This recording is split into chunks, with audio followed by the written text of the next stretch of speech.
जैसे बालक अपनी परछाई में बेताल की कल्पना कर आप ही भय पाता है, वैसे ही जीव अपने संकल्प से आप ही भयभीत होता है और संकट में पड़ता है।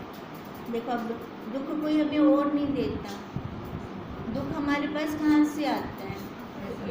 अपने अपने संकल्पों से। हम अपने आप ही दुख को बना लेते हैं।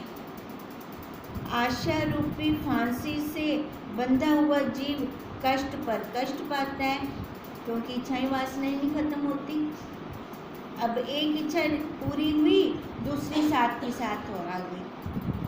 अब मान लो सारी इच्छाएं तो पूरी नहीं होंगी, एक आधी हो गई, फिर बीच में जो रह गई, फिर वहाँ पे क्या लगेगा? वहीं अटक जाएंगे। अब जिसने इच्छा पूरी नहीं की उसके ऊपर क्रोध आएगा।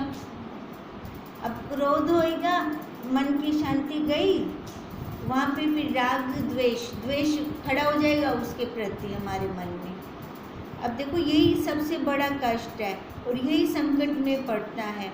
आशा रूपी फांसी से बंधा हुआ जीव कष्ट पर कष्ट पाता है और कर्मों को करके संतप्त होता हुआ अनेक जन्म पाता है। कर्तव्यपन ही नहीं खत्म होता। मेरे को ये चाहिए, मैं ये करूँगा, अब ये करूँगा तब जाके मेरे को ये मिलेगी, तो वो मैं तो बना रहा, ये शरीर रूपी मैं तो बना रहा, अब इसके साथ वो कर्तव्यपन भी रहा। कहते हैं ऐसे उसका ये चक्र चलता रहता है, जन्म मरण ये चलता रहेगा, कभी उसका ख़त्म ही नहीं होता फिर। और भयातुर हमेशा रहता है, बालपन में महादीन और परवश होता है। बचपन को दिखा रही है। अब पर है ना, दूसरों पे मोहताज है, छोटा बच्चा अपने आप कुछ कर नहीं सकता, और उससे बिल्कुल छोटी अवस्था में देखें, अब दर्द जहाँ मर्जी हो रहा हो बता ही नहीं सकता कहाँ दर्द हो रहा है। अब इसलिए कहते हैं बाल अवस्था में महादीन और परवश होता है, यौवन की अवस्था में काम आदिक के वश हुआ स्त्री में रत रहता है, और वृद्ध अवस्था में चिंता मगन होता है। अब देखो, बुढ़ापा उसका सुधरेगा जो जवानी में अपने स्वरूप को जानेगा, उसको जानने का पुरुषार्थ करेगा। जो जवानी में ये पुरुषार्थ नहीं करता है ना, बुढ़ापा उसका सुधरा हुआ नहीं होगा, वो रोता ही रहेगा हमेशा ही, क्योंकि वृद्ध अवस्था के अंदर इंद्रियों में इतना बल होता नहीं है कि अपने आप कुछ किया जा सके, और सामने से पूर्ति ही नहीं होती, इच्छाएं वासनाएं ही इतनी होती हैं। कौन बैठते हैं बुजुर्गों के साथ? कोई, किसी के पास टाइम ही नहीं है बैठने का। अब कहते हैं वृद्ध अवस्था में हमेशा चिंता मगन होता है, जब मृतक होता है तब कर्मवश फिर जन्म लेता है और गर्भ में फिर से दुख पाता है। अंतमति सोई गति। अब अंतमति विक्षेपता में हो रही है, मति के अंदर विक्षेपता चल रही है। अब वो जो विक्षेपता चल रही है, वो वही विक्षेपता उसके साथ जाएगी, जिसके प्रति भी उसके अंदर चल रहा है कुछ भी, वो साथ जाएगा, फिर वहीं उसका मुड़ जन्म होना है फिर से। कहते फिर बालक यौवन वृद्ध और मृतक अवस्था को पाता है, फिर गर्भ में आया। अब 84 लाख योनि में से क्या अब तक केड़ा गर्भ मिलता है? कौन से गर्भ में जाता है? फिर वही चक्र चलेगा उसका सारा। स्वरूप से गिरा हुआ जीव इसी प्रकार भटकता है, कदापि स्थिर नहीं होता। जब एक बार उल्टी डायरेक्शन में निकल गया ये जीव, अपने असली डायरेक्शन में कैसे आएगा? सही रास्ता कौन देगा उसको? मनुष्य शरीर में होते हुए भी जिसने अपना काम नहीं किया, तो दूसरे शरीर में उसका काम हो जाएगा? पॉसिबल ही नहीं है दूसरे शरीर में उसका काम हो। ये तो देखो हमारे अहोभाग हैं कि हमें सद्गुरुदेव, तत्वज्ञ गुरुदेव प्राप्त हैं और हमें वो पूर्ण ज्ञान दे रहे हैं, तभी तो हम आज इसी क्लास में बैठने के लायक हैं, नहीं तो हम यहाँ थोड़ी बैठे होते। हे मुनीश्वर, एक चित्त सत्ता स्पंदन भाव से अनेक भावों को प्राप्त होती है। अनुभव प्रकाश में एक प्रश्न आया था कि मन के जितने फूने निकलते हैं ना, संकल्प विकल्प जितने आ जा रहे होते हैं, तब प्राशर जी ने कहा था कि बालू के कण गिनना आसान है, मन के संकल्प विकल्प गिनना आसान नहीं है। हम गिन नहीं सकते कितने आ रही है और कितनी जा रही हैं। बिल्कुल एक आए तो दूसरा पता ही नहीं। कहते हैं कहीं दुख से रुदन करती है, कहीं दुख भोगती है, कहीं स्वर्ग में देव अंगना, पताल में नागिन, असुरों में आसुरी, राक्षसों में राक्षसी, वन कोट में बांदरी, सिंहों में सिंही, किन्नरों में किन्नरी, हिरणों में हिरनी, विद्याधराओं में विद्याधरी, गंधर्वों में गंधर्वी, देवताओं में देवी इत्यादि जो रूप रखती है, सो चैतन्य उत्मुख जीव काल है। वो अपने जो चेतन से पीछे पीठ देके खड़ा है, जो अपने चेतन को कहते हैं, ये सारे वही के वही हैं जो बाहर घूम रहे हैं। क्षीर समुद्र में वह विष्णु रूप होकर स्थित होती है, ब्रह्मपुरी में ब्रह्म रूप होती है, पंचमुख होकर रुद्र होती है और स्वर्ग में इंद्र होती है, तीक्ष्ण कला से दिन का कर्ता सूर्य होती है। अब देखो उधर दूसरी योनियां गिनवा दी, इधर अब ये वाली गिनवा रही हैं। अब ये जो उसके सम्मुख होते हैं, जिनका मुख अपने साक्षी के सम्मुख होता है, वो फिर ऐसे होते हैं, और जिनका अपने साक्षी के सम्मुख नहीं होता, पीठ देके खड़ी हैं, वो बाहर वाली योनियों के अंदर भटक रहे होते हैं। और क्षण दिन मास वर्ष का विभाग करती हैं, वही चंद्रमा होकर रात्रि करती हैं और काल होकर नक्षत्र मंडल को घुमाती हैं। है तो वो एक ही एक सत्ता, कहाँ पर कुछ बन के खड़ी है, कहाँ पर कुछ बन के खड़ी है, उसके अलावा तो कुछ नहीं है। अब देखो उसने अपने इतने सारे अनेक रूप कर दिए हैं। यही अनेक रूपों का होना भी जरूरी है सृष्टि को चलाने के लिए, नहीं तो सृष्टि कैसे चलेगी। ये चार जो वर्ग किए हैं बहुत अच्छे सोच समझ के किए हैं उस विधाता ने, ये चार के चार वर्ग, नहीं तो ये सृष्टि चल ना सकती हमारी।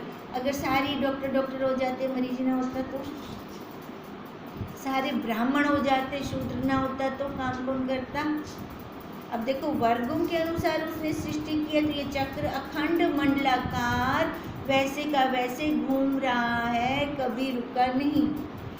कहीं प्रकाश, कहीं तम, कहीं बीज, कहीं पाषाण, कहीं मन होती है, कहीं नदी होकर बहती है, कहीं फूल होकर फूलती है, कहीं भंवर होकर सुगंध लेती है, कहीं फल होकर दिखती है, कहीं वायु होकर चलती है, कहीं अग्नि होकर जलाती है, कहीं बर्फ बनती है, कहीं आकाश होकर देख पड़ती है तो वही एक। अब वही एक कैसे घूम रही है अलग अलग वर्गों में। हे मुनीश्वर, इसी प्रकार सर्वगत, सर्व आत्मा, सर्व शक्ति सत्ता से एक ही रूप, चित्त शक्ति और आकाश से भी निर्मल है। हम तभी तो कहते हैं सुई के दफे में भी पूर्ण है, इतने छोटे से कण में भी वो पूर्ण है। कौन सी ऐसी जगह है जहाँ पर वो है ही नहीं? है कोई जगह ऐसी? जीव जैसे चेतता है वैसा ही होकर स्थित होता है। अब क्या कारण है कि ये ब्रह्म से इतनी दूर निकल गया? कोई तो कारण होगा कि जब है वही, उसके बिना दूसरा नहीं है, फिर ये जीव कैसे बन गया? क्या कारण था?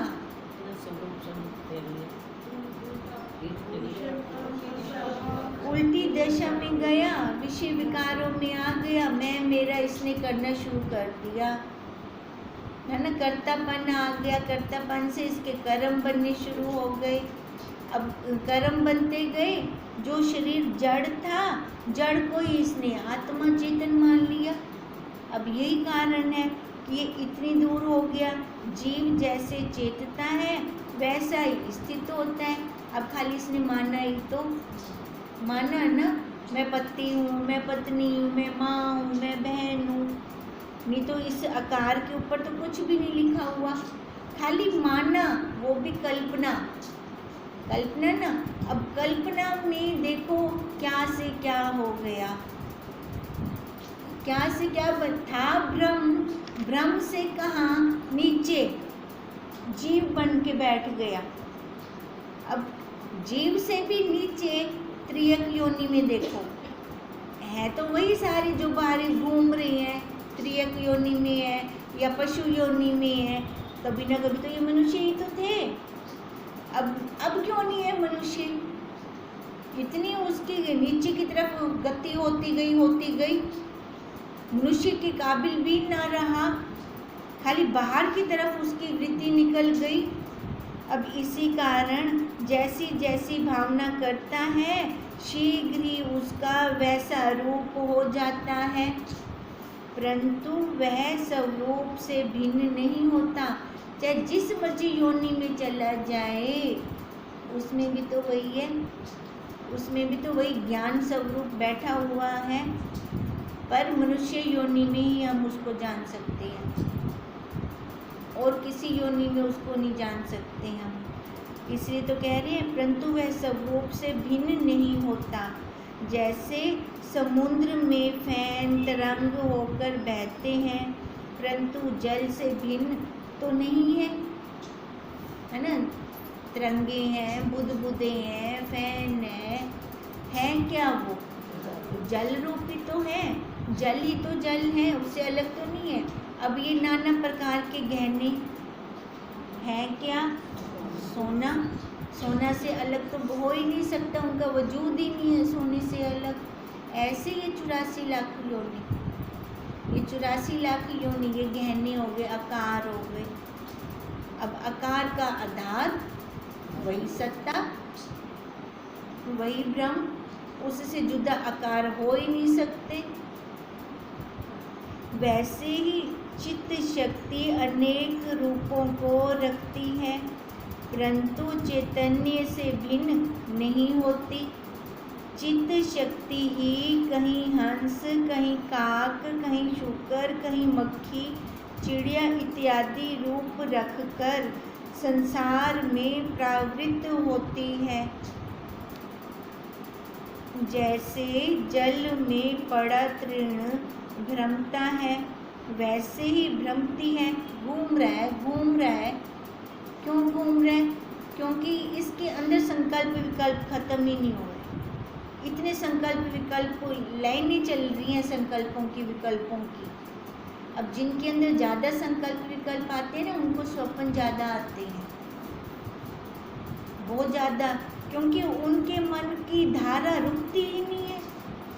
मन के अंदर कभी कुछ चल रहा होता है, कभी कुछ चल रहा होता है, और तो और अकेले बैठे होंगे तो भी बड़बड़ा रहे होंगे, वो कभी मौन हो ही नहीं सकते। अंदर इतनी विचार शक्ति चल रही होती है उनकी, विचार शक्ति कौन सी? संसार वाली, इतनी ज़्यादा चल रही होती है, उनको पता ही नहीं चलता मैं अकेले बोल रहा हूँ। अब ये क्या है? सारा ये अंदर भरा पड़ा है उनके संसार, उनको खुद को ही नहीं पता चलता, अपने आप में ऐसे बड़बड़ाते रहते हैं वो। अब इसलिए कहते हैं, इसीलिए वे संसार में हमेशा प्रवृत्त रहते हैं। जैसे जल में पड़ा तृण भ्रमता है, वैसे ही वो भ्रमते रहते हैं, और अपने संकल्प में आप ही भय पाते हैं। अब कोई और उनको भय नहीं देता, अपने आप में उनको भय आता रहता है। जैसे गधा अपना शब्द सुन आप ही दौड़ता है और भय पाता है, वैसे ही जीव अपने संकल्प से आप ही भय पाता है। अब देखो, कई बार ना ऐसी अवस्था भी होती है, अब हम ठीक ठाक बैठे हैं, पर ना कई बार ऐसे होता है, हम किसी रास्ते को क्रॉस करके आए होते हैं तो बैठे बैठे विचार आ गया, अगर वहाँ पे कुछ थोड़ा सा अड़ जाता तो मैं गिर जाती। बैठे बैठे कभी ये विचार आया ना, मैं अब बैठी ठीक अवस्था में है, पर वो वाला भय एकदम अंदर से झटका लगा।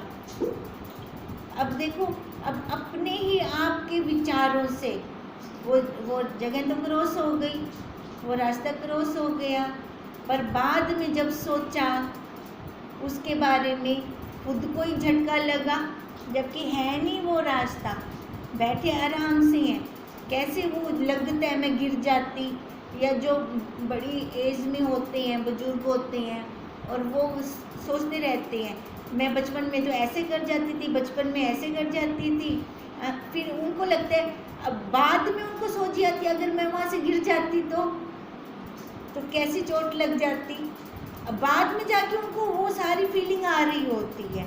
अब इसका मतलब अंदर चल रहा है ना, अंदर वो संकल्प विकल्प चल रहा है ना।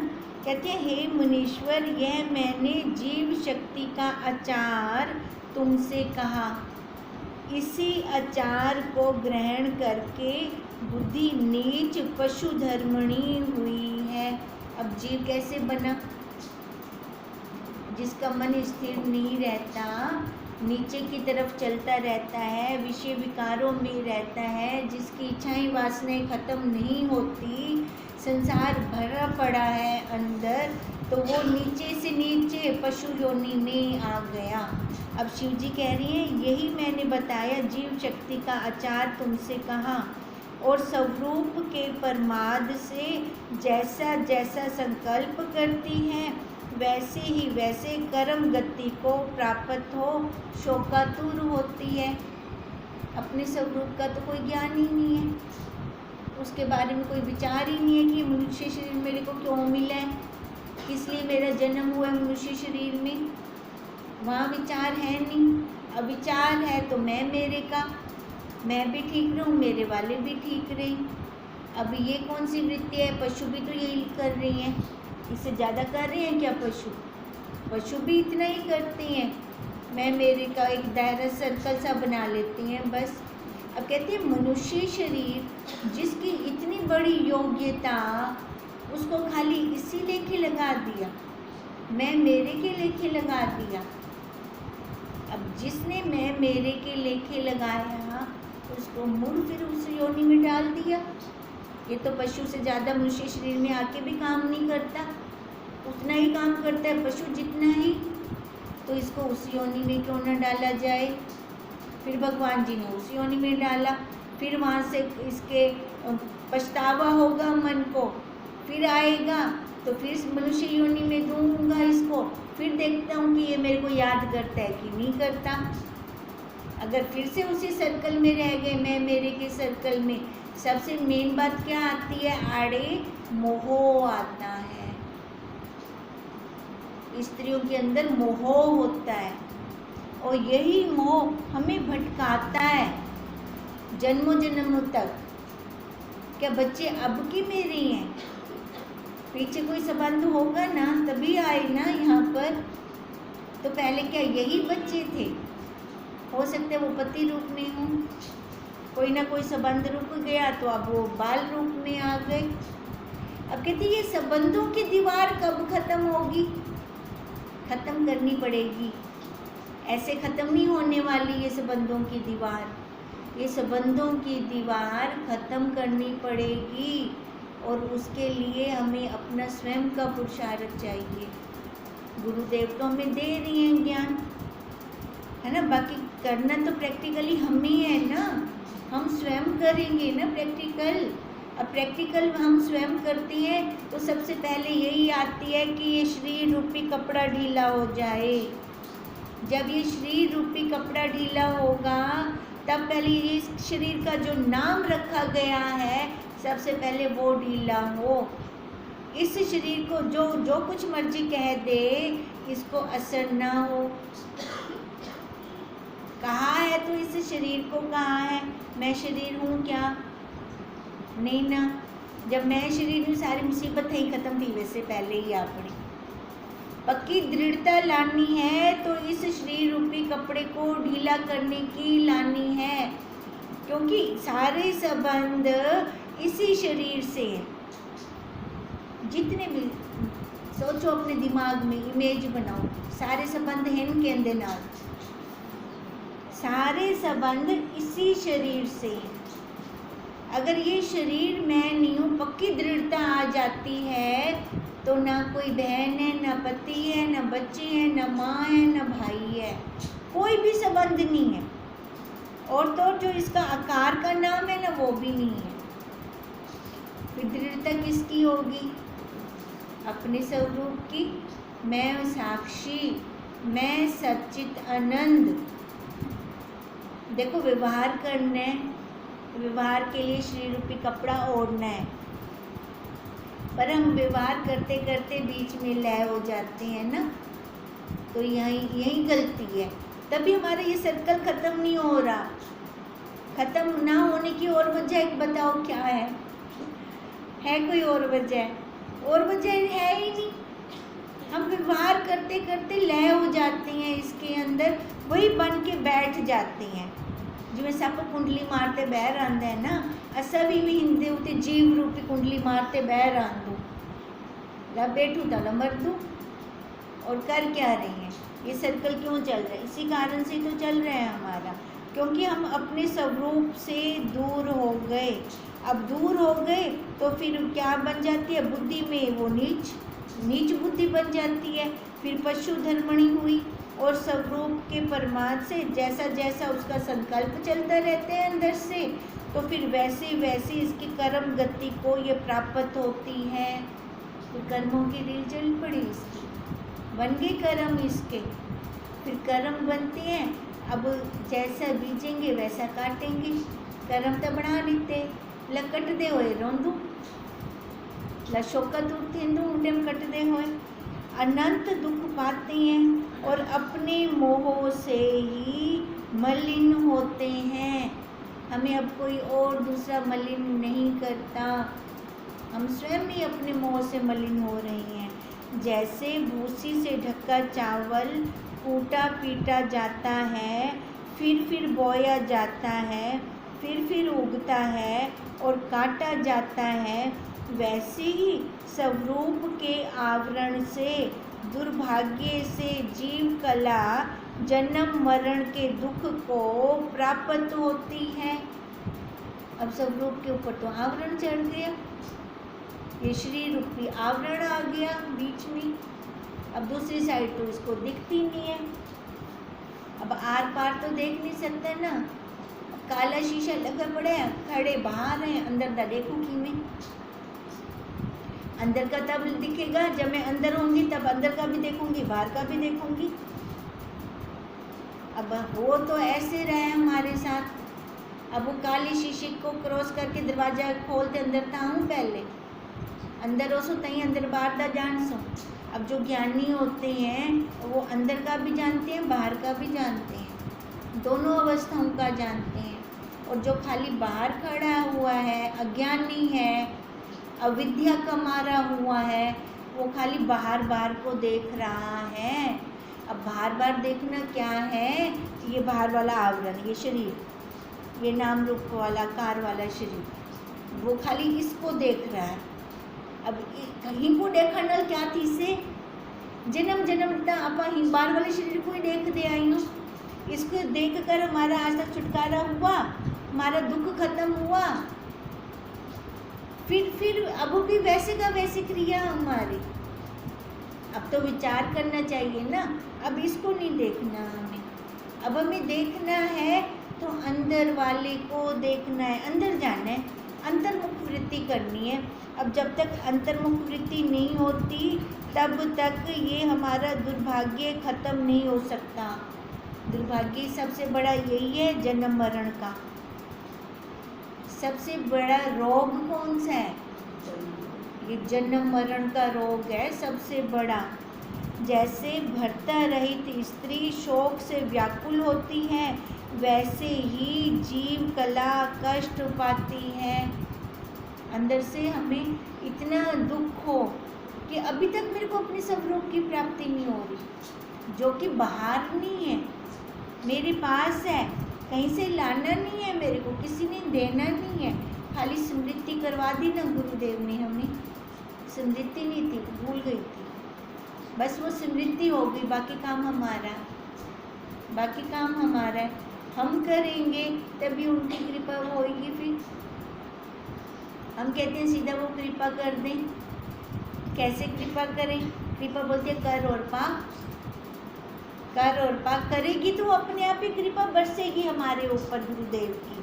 हे मुनीश्वर, जड़ दृश्य और अनात्म रूप में प्रीति करने और जिन स्वरूप के विस्मरण से आशा रूपी फांसी से बंधा हुआ चित्त जीव को नीच योनि में पहुंचाता है। क्या कहते हैं? जड़ दृश्य में और अनात्म रूप में प्रीति करने से। अनात्म रूप क्या हुआ? ये शरीर वाला भाव हो गया ना, और जड़ क्या हो गया? बाहर का सारा भौतिक पदार्थ हो गया। पैसा रखा है लॉकर में, सोना रखा है लॉकर में, पैसा रखा है बैंक में, पर स्टैंप है मेरे की स्टैंप है ना, कितनी बड़ी अंदर लगी पड़ी है स्टैंप, मेरे को इतना सोना है ना, कितना बड़ा ये लगा पड़ा है मैं का रोग ये वाला। कहते हैं यही जड़ दृश्य, वो सारा दृश्य मेरे से अलग तो सारा ही दृश्य है, ये शरीर समेत सारा दृश्य है। और अनात्म में प्रीति करने से जिन स्वरूप का विस्मरण हो गया ना, बाहर के पदार्थों में प्रीति हो गई तो बताओ अपने एक ही जगह पे ये मन टिकेगा, बाहर या अंदर? आप अपनी पता है क्या सबसे बड़ी प्रॉब्लम क्या है? हम चाहते हैं कि दोनों में पूरे रहिए, संसार में भी पूरे रहें और अपने स्वरूप में भी पूरे रहें। हो सकता है ऐसे? नहीं हो सकता है ऐसे। और अपनी सबसे बड़ी प्रॉब्लम यही है, आप तो बाहर विच भी पूरे, अंदर भी अपने चार ज्ञानी बैठे उन्हें उठाई भी ऐसा पूरे थी उन्होंने। यहाँ पे हम अपने आप को धोखा देते हैं और कोई कारण नहीं है हमारा, हम अपने आप को धोखा देते हैं। व्यवहार करो मना नहीं है, पर पूरी प्रीति 100% प्रीति चाहिए अपने स्वरूप की तरफ। वहाँ पे तो खाली नाटक हो, आकार के साथ नाटक कर दे, व्यवहार करना है, नाटक करना पड़ेगा। नाटक के बिना कोई गुजारा नहीं है अपना, वो करना पड़ेगा। पर 100% प्रीति हमारी कहाँ हो? अपने स्वरूप में, अपने साक्षी में, उस जैसा दूसरा कोई दिखे ही ना, मन कोई कहीं और रुके ही ना। अगर मन कहीं रुकता है ना तो समझ लो कुछ अभी हम वो नहीं कर रहे, सही डायरेक्शन नहीं है। अभी हम चाह रहे हैं संसार भी बने, अपना इधर भी हो, तो अपना काम नहीं बनेगा वहाँ पर अपना।